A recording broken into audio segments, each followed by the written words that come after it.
Ahora sí, continuamos con continuando con el precongreso. Ahora nos toca presentar al doctor Darío Bardales, creo que ya por todos conocido, tiene todos los títulos habidos y por haber. Es miembro de diferentes sociedades, tanto nacionales como internacionales, y ahora él nos va a conversar justamente continuando con el mismo tema de los agonistas receptor de GLP-1 en cuanto a qué pacientes debemos o con qué pacientes debemos utilizar este tipo de medicamentos. Adelante.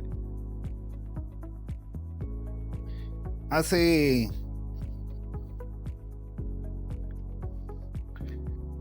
Hace 2000 años, Marco Aurelio decía, ¿cuál es para pasar? Decía, el problema viene intrínseco con la solución. Y parece mentira que de aquí ya dijeron que está servido el Bray hace una hora. Ya se está enfriando. De aquí que comamos el Bray, increíblemente cuando toque nuestro estómago, las células L produzcan el GLP nativo y vayan a las células beta y produzcan la cantidad exacta que ese alimento necesita. Pero viene la mala de la película, la DPP-4, y en 2 minutos destruya ese GLP. Dicen que lo bueno dura poco. Entonces, inmediatamente se creó algo que destruya la GLP-1.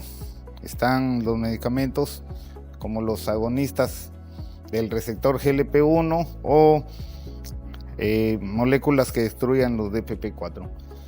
Pero luego se descubrió que estos, para que sigan haciendo su efecto bueno, que estos tenían receptores en cerebro, en sistema cardiovascular, en el estómago, etcétera, etcétera. Entonces, esto nos trajo un mundo fascinante. Cuando teníamos solamente medicamentos de la Segunda Guerra Mundial, teníamos glibenclamida, metformina, NPH y R, el año 2000. Y el 2005 descubrimos otro mundo. Nos dimos cuenta que la diabetes tenía otra fisiopatología. Entonces, soy Darío Bardales y vengo a hablar de estos fabulosos medicamentos incretínicos usados para diabetes. Gracias, Jane, por la presentación. Gracias al doctor Jesús Roca por la invitación a este evento. Gracias a todos ustedes por estar presentes en este evento. Hay 5 cosas importantes en diabetes y voy a pasar a mencionarlas. Una de ellas es: diabetes es control de glicemia.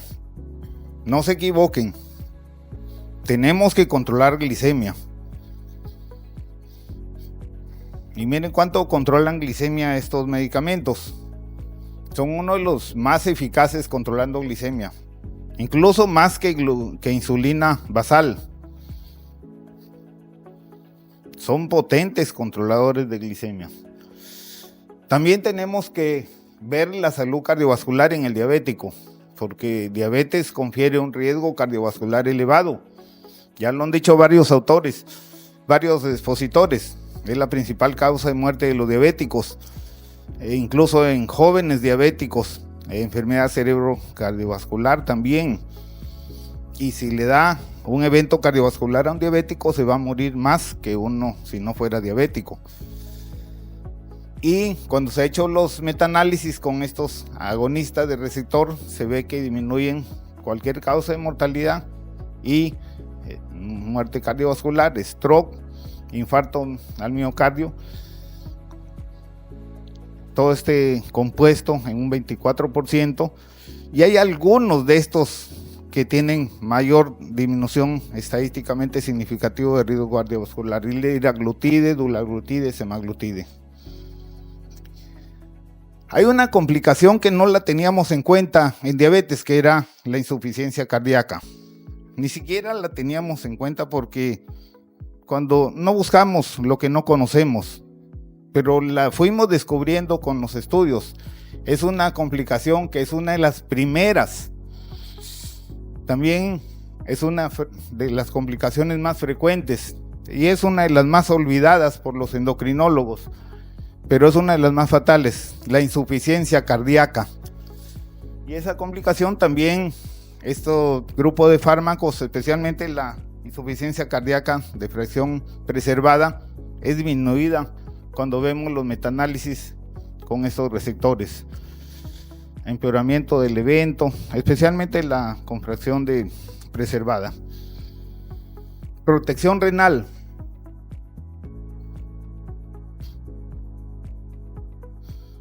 Antiguamente se hablaba de nefropatía diabética, ahora se habla de enfermedad renal crónica.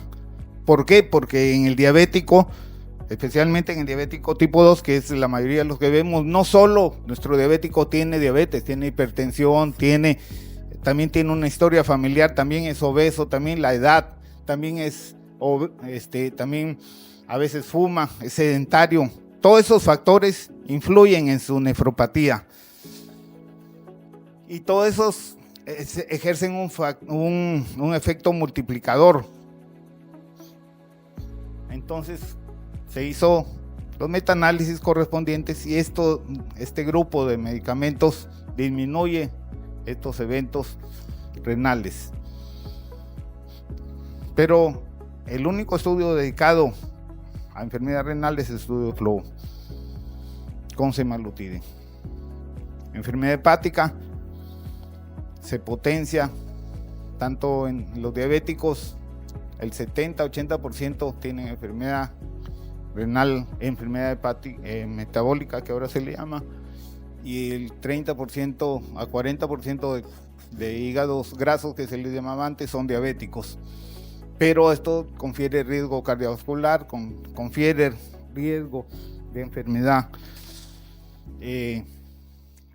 renal. Y esto ya se dijo, qué medicamentos pueden usarse, si el paciente está compensado o no compensado. Y también hay estudios, especialmente con semaglutide, en esta enfermedad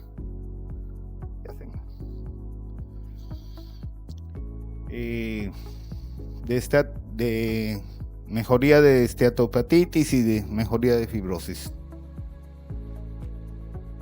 Otro punto importante, y el quinto, es el manejo del peso, que ya se mencionó. Da una serie de beneficios, bajar de peso. Ahí está cuánto baja cada uno de estos GLP. Y una de las láminas que el expositor anterior dijo, absolutamente todos los métodos que bajen de peso, dieta, los agonistas que estamos mencionando, la cirugía, cualquier método que lo baje de peso va a disminuir masa muscular. Entonces tenemos que ver estrategias activas para evitar esa pérdida de masa muscular.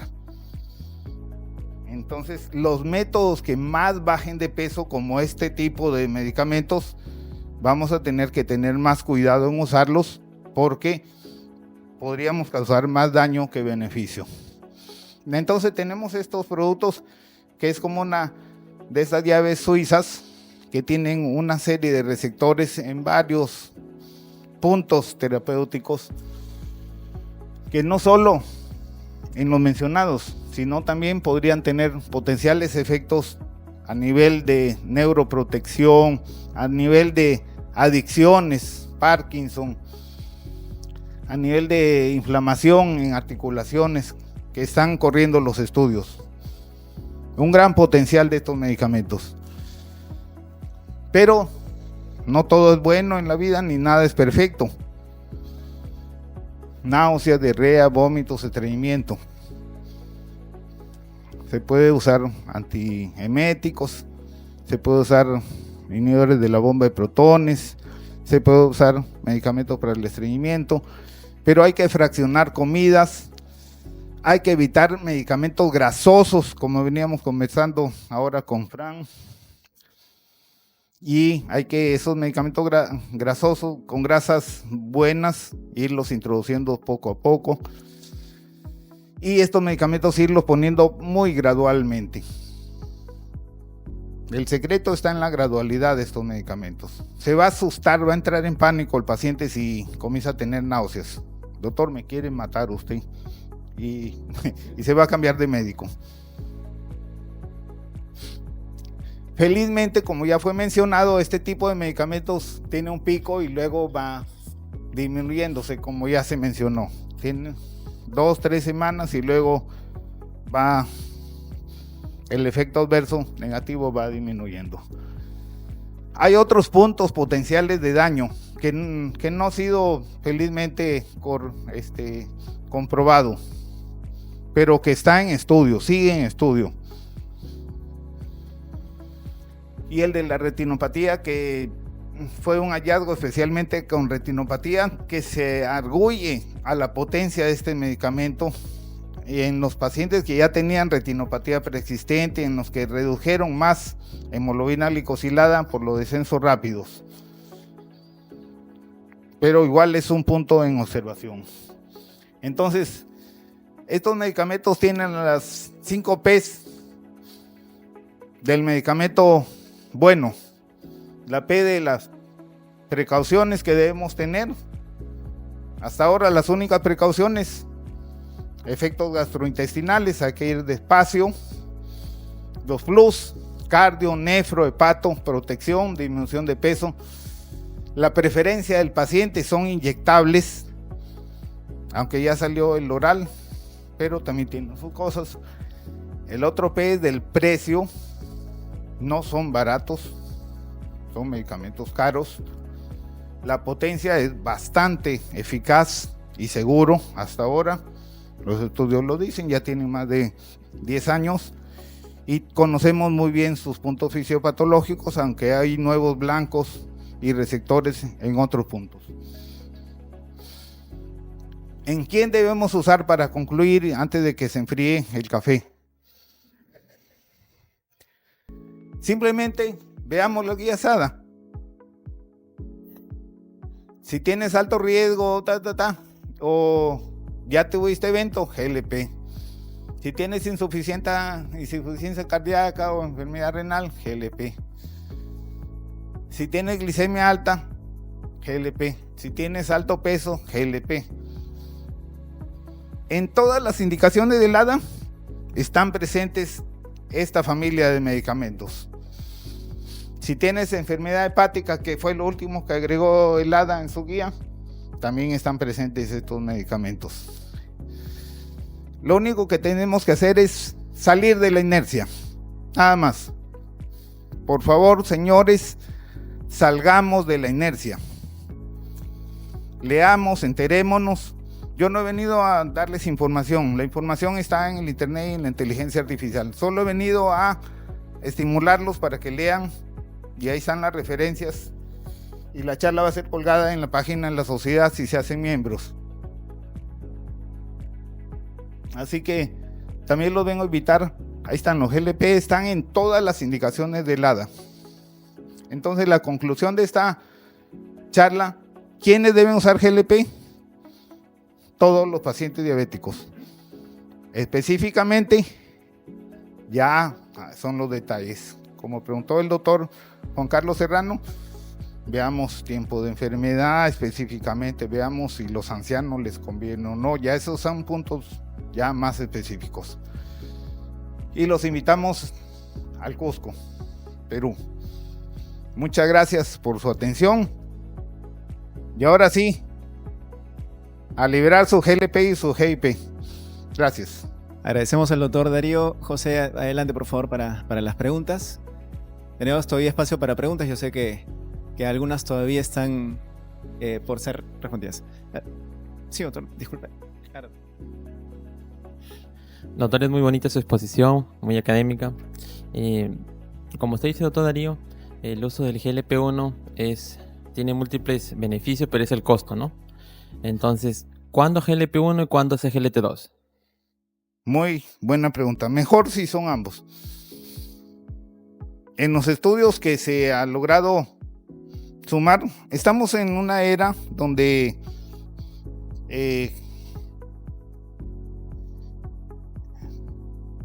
se ha visto mucha inercia. Y en diabetes siempre estamos llegando tarde.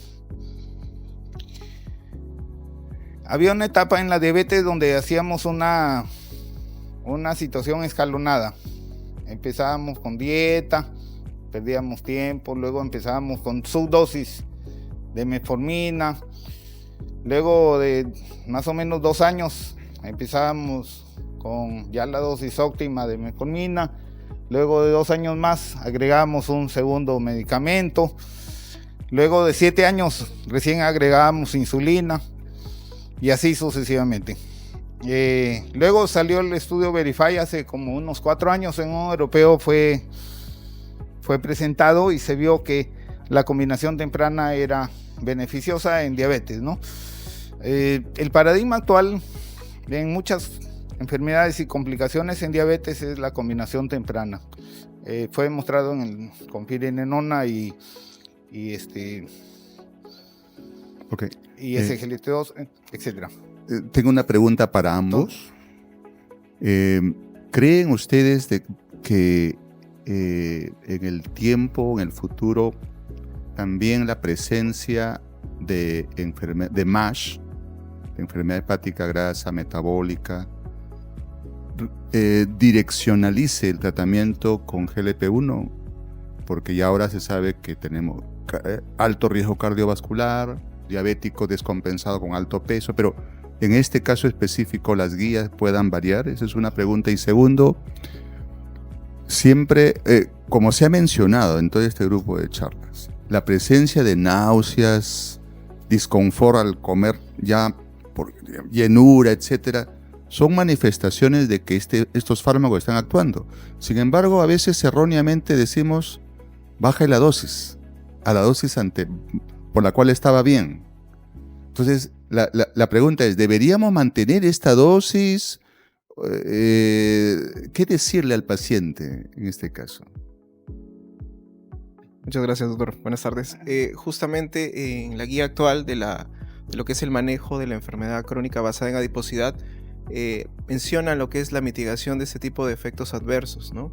Sobre todo el reconocimiento de qué tipo de alimentos son los que generan este tipo de situaciones gastrointestinales, reconocerlos, evitarlos, espaciar las comidas o entrecortarlas, hidratación, también por el tema sarcopénico, aumentar lo que es la ingesta proteica de 1.2 a 1.6 gramos por kilo de peso, y sobre todo lo de la actividad física, ¿no? Eso es cuanto importante. Otra cosa, solo para recalcar lo que mencionó el doctor Darío, de la combinación. La terapia combinada de inicio temprano va a generar muy buen beneficio en el tema en el manejo de la enfermedad. Sobre todo si algo que mencioné en cuanto al riesgo residual renal, si lo combinamos con medicamentos que disminuyen aún más esa proporción, vamos a tener un mejor efecto de beneficio de protección para el paciente en el futuro, el efecto legado. Entonces debemos usar lo más temprano posible, también cuanto se pueda y si se puede, porque también encontramos un tema de una barrera monetaria tal vez, ¿no? Pero sí, debemos poder tratar de escalonar el tratamiento, como ya lo mencionó el doctor, pero no retroceder, tal vez esperar un momento y luego volver a subir la dosis, pero no retroceder. Y bueno, no sé si quiere agregar algo más. Parte de su mecanismo de acción es la náusea. Es una forma coloquial de decirlo, ¿no? Justo yo creo que tenemos como expertos en manejar estos medicamentos y la experiencia nos da esto. Podemos retroceder, no hay ningún problema. Podemos retroceder un tiempo porque acá la enfermedad metabólica hepática, la enfermedad renal, la enfermedad cardiovascular no es una cosa de corto plazo, es una enfermedad de largo plazo. Podemos retroceder unas semanas, avanzar un poco, porque el paciente, en mi experiencia, ahora me dijo el doctor Rejas viejo, soy de repente de edad viejo, pero cronológicamente, pero biológicamente joven. En mi experiencia, el paciente se alarma mucho con la náusea. Piensa que le está, en la idiosincrasia de Piura, piensa que le está destruyendo el hígado, que le está haciendo mucho daño la náusea. Hay que tener mucho cuidado Al menos yo pienso eso. Hay que avisarle que le puede dar náusea, que es parte del medicamento, y que si le llegara a dar, qué tiene que hacer, y hay que evitarla. Hay que ir muy despacio con estos medicamentos, yo pienso. Y si se trata de retroceder un poquito, pienso que no habría mucho problema y luego seguir escalando. No tendría yo por ahí problema. Ahora, la enfermedad metabólica hepática sí va a seguir marcando el derrotero, me parece. Sí, sobre todo en el estudio de SENS, donde se demostró justamente la disminución en cuanto a fibrosis, ¿no? El no empeoramiento, ¿no? Y el esteatohepatitis también en cuanto a su manejo. Y no debemos olvidar que en cuanto a semaglutide, aparte de los estudios de SENS, también está el estudio en la enfermedad de Parkinson, el estudio de Bock. También tuvo beneficio a nivel endotelial para lo que es enfermedad arterial periférica, el estudio STRIDE. También está el estudio en cuanto a las conclusiones que se han ido dando por el tema de retopatía, está el estudio FOCUS, que es justamente un estudio que se está ampliando para evaluar ese tipo de condiciones. En cuanto a nivel endotelial, los GLP-1 tienen un beneficio muy importante con ese aumento del óxido nítrico, un factor de angiogénesis, y tal vez por ahí si lo remontamos, este tipo de retinopatía proliferativa, y junto con el tema de la disminución tan severa de la hemoglobina glicosilada podamos potenciar ese efecto, pero creo que el estudio FOCUS nos dará un poco más de luces de esto, ¿no? Y con respecto a fuera del tema como les mencioné en el estudio FLOW, que también se direccionó a los pacientes con diabetes, también está el estudio SMART, a pacientes sin diabetes con enfermedad renal, donde también se vio beneficio, que es un grupo muy pequeño. Sin duda una molécula que se distingue del resto de los agonistas GLP-1, pero también vienen los otros que tienen el biagonismo, el triagonismo, como mencionaste, el cuádruple agonismo, y la medicina es lo interesante y lo bonito que va avanzando y los paradigmas van cambiando. Y en cuanto al precio, que es una limitación importante, también el precio con el tiempo va disminuyendo con la competencia. Algo que le quisiera decir al doctor Juan Serrano, no sé si está por acá. Juan, ya se fue. Ya. Es que tenemos, por ejemplo, en pacientes con enfermedad, lo que es insuficiencia cardíaca reducida, en liraglutida no demostró beneficio, más bien demostró empeoramiento. A diferencia de lo que fue en el CELE, que en semaglutide, que sí demostró tener un beneficio tanto preservada como reducida. Entonces, tal vez el efecto va más allá que el efecto de clase, ¿no? Tal vez un efecto más selectivo en cuanto a semaglutide. Sí. Fran. Amigos, unos aportes y después una pregunta de lo que vemos en la experiencia que por ahí vamos construyendo. El primer aporte es que hay una guía muy interesante de 6 pasos de cuando tu paciente va a iniciar un GLP-1, ¿qué le tienes que decir? Desde los efectos adversos, lo nutricional, qué debes medir y además cómo lo tienes que continuar. El segundo aporte es que si bien la dosificación la debes hacer según prospecto 0.25 y luego 0.5 para el caso de semaglutide y luego 1 miligramo, si el paciente va presentando los síntomas, en nuestro caso nosotros lo utilizamos hasta que el paciente refiere que come de 30% a 50% menos. No lo llevamos hasta la náusea, ¿ok? Pero si en el caso de que la tenga, como es una lapicera de clics, podemos manejar por menos clics y no irnos a la dosis inferior, porque vamos a repetir la historia del liraglutide, de tener nuestros pacientes a 0.6 y ningún beneficio se consigue con 0.6 y menos con 0.25 de semaglutide. Pero una característica no mencionada es que 70% de los pacientes o más con la dosis de 1 miligramo en vida real y 60% de los estudios logran una A1C menor de 6,5. Estamos hablando en el tiempo largo, menos de 6,5, menos de 6, un 30% de reversión de diabetes. Entonces, han puesto la barrera de peso. Si yo soy tu paciente y me ofreces un medicamento para revertir, porque tengo una diabetes de reciente inicio, tal, ¿por qué no? ¿Por qué sí? ¿Cuál sería la estrategia que ustedes plantean? La reversión es una meta que se logró en el estudio STEP 10. Pero algo que sí le puedo mencionar es que después de las 52 semanas a posterior, el 45-50% de los pacientes que revirtieron regresaron a la prediabetes. Entonces, no solo es revertir, es mantener, como lo habíamos conversado adelante, ¿no? En la charla de la mañana. Y ese es justamente el reto del equipo multidisciplinario, en donde se debe enfocar este tipo de medicamentos. No solo es el beneficio del peso, va más allá. Y el manejo del abordaje debe ser responsable. No solo por lo que veas en un video o un tutorial o alguien bailando, vas a guiarte en que eso sí te va a ayudar. Va más allá que eso. Entonces, la responsabilidad es del personal que asume y el equipo que lo aborda. Y es donde el punto más importante que nosotros debemos trabajar. Totalmente de acuerdo. Como conversábamos temprano, es una gran herramienta.